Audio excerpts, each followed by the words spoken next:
Assalamualaikum warahmatullahi wabarakatuh. Baiklah teman-teman, di sini kita akan membahas tentang pendidikan karakter.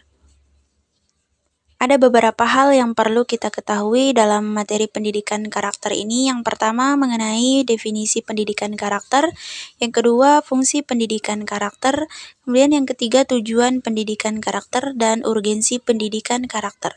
Yang pertama definisi pendidikan karakter. Pendidikan karakter adalah suatu usaha manusia secara sadar dan terencana untuk mendidik dan memberdayakan potensi peserta didik guna membangun karakter pribadinya, sehingga dapat menjadi individu yang bermanfaat bagi diri sendiri dan lingkungannya. Adapun definisi pendidikan karakter menurut para ahli, di antaranya yang pertama, menurut T. Ramlee. Pendidikan karakter ialah pendidikan yang mengedepankan esensi dan makna terhadap moral dan akhlak, sehingga hal tersebut akan mampu membentuk pribadi peserta didik yang lebih baik. Jadi, maksudnya di sini adalah pendidikan karakter itu sama dengan pendidikan moral dan akhlak. Jadi, T. Ramlee di sini lebih mengedepankan pendidikan karakter itu berlandaskan moral dan akhlak. Kemudian yang kedua menurut Thomas Licona. Menurut Thomas Licona, pendidikan karakter adalah suatu usaha yang disengaja untuk membantu seseorang sehingga ia dapat memahami, memperhatikan, dan melakukan nilai-nilai etika yang inti.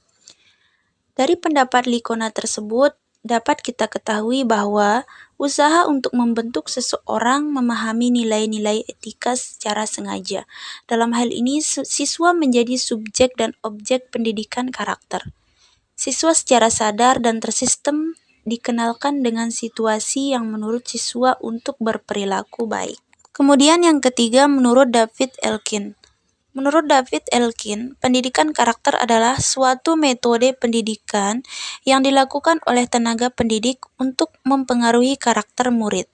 Dalam hal ini terlihat bahwa guru bukan hanya mengajar materi pelajaran, tetapi juga mampu menjadi seorang teladan. Dari pendapat David Elkin tersebut, dapat kita ketahui bahwa ketika kita menjadi seorang guru, kita tidak hanya mengajarkan materi pembelajaran saja terhadap murid kita, tetapi kita harus mampu menjadi tauladan untuk murid-murid kita. Yang kedua adalah fungsi pendidikan karakter.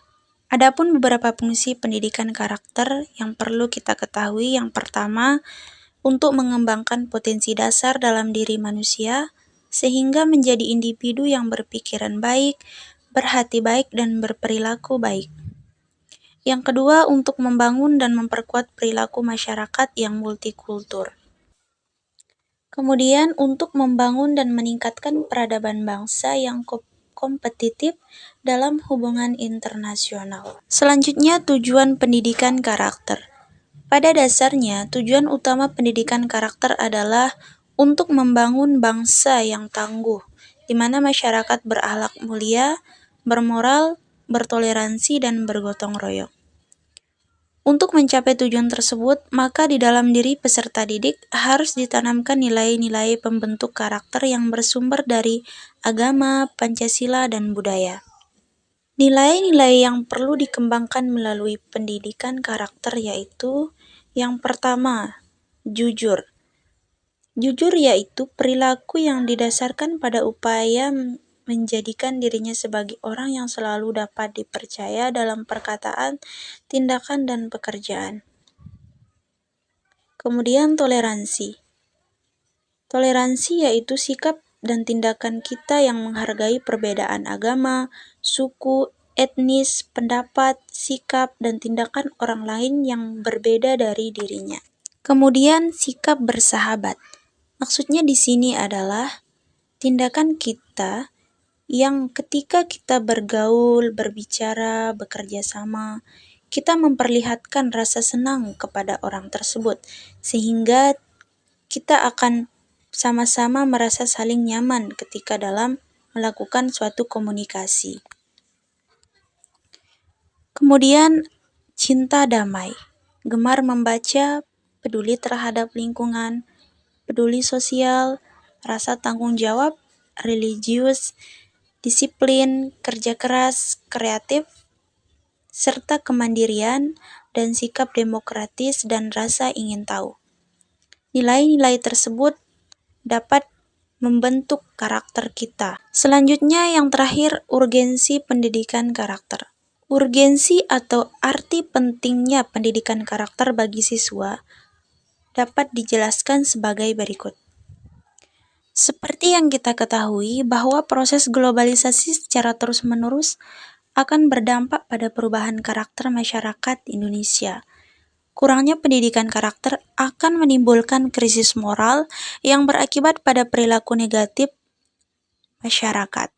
Misalnya pergaulan bebas, penyalahgunaan obat-obatan terlarang, pencurian, kekerasan terhadap anak, dan lain sebagainya. Adapun menurut Thomas Likona, setidaknya ada 7 alasan mengapa pendidikan karakter harus diberikan kepada warga negara sejak dini. Yang pertama yaitu, pendidikan karakter merupakan cara paling baik untuk memastikan para murid memiliki kepribadian dan karakter yang baik dalam hidupnya. Kemudian yang kedua, pendidikan ini dapat membantu meningkatkan prestasi akademik anak didik. Jadi dengan pendidikan karakter akan membantu meningkatkan prestasi pada anak. Itulah mengapa pentingnya pendidikan karakter pada usia sejak dini. Sebagian anak tidak bisa membentuk karakter yang kuat untuk dirinya di tempat lain. Itu juga merupakan salah satu alasan mengapa pendidikan karakter itu sangat penting. Kemudian selanjutnya, dapat membentuk individu yang menghargai dan menghormati orang lain, dan dapat hidup di dalam masyarakat yang majemuk. Kemudian selanjutnya, sebagai upaya mengatasi akar masalah moral sosial sebagai ketidakjujuran, ketidaksopanan, kekerasan, etos kerja rendah, dan lain-lain. Pendidikan karakter juga dapat membentuk perilaku individu sebelum masuk ke dunia kerja atau usaha. Kemudian yang terakhir, pendidikan karakter juga berperan penting dalam mengerjakan nilai-nilai budaya yang merupakan bagian dari suatu peradaban. Oke teman-teman, dari pembahasan kita yang tadi dapat disimpulkan bahwa pembentukan karakter bukanlah hal yang mudah. Ia harus ditumbuh kembangkan sejak dini dan berkelanjutan mulai dari lingkungan keluarga, sekolah, hingga lingkungan masyarakat luas.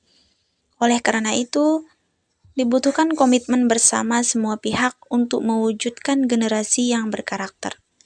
Pendidikan karakter di sekolah harus melibatkan semua komponen termasuk komponen-komponen pendidikan itu sendiri, yaitu isi kurikulum, proses pembelajaran dan penilaian, kualitas hubungan, penanganan atau pengelolaan mata pembelajaran, pengelolaan sekolah, pelaksanaan aktivitas atau kegiatan ekstrakurikuler, pemberdayaan sarana prasarana, pembiayaan dan etos kerja seluruh warga dan lingkungan sekolah. Yang terpenting adalah dicontohkan dan diamalkan. Oleh karena itu, keteladanan orang tua yang berada di rumah dan juga guru yang berada di sekolah dan pemimpin yang berada di masyarakat menjadi hal yang urgen dalam mewujudkan tujuan pendidikan karakter. Baiklah teman-teman, itulah pembahasan materi mengenai pendidikan karakter. Silakan teman-teman komentar apabila ada kekurangan dari pembahasan yang sudah saya sampaikan. Kurang dan lebihnya mohon maaf. Jangan lupa like, comment, and subscribe. Terima kasih atas kesempatannya. Saya ucapkan Assalamualaikum warahmatullahi wabarakatuh. Bye-bye.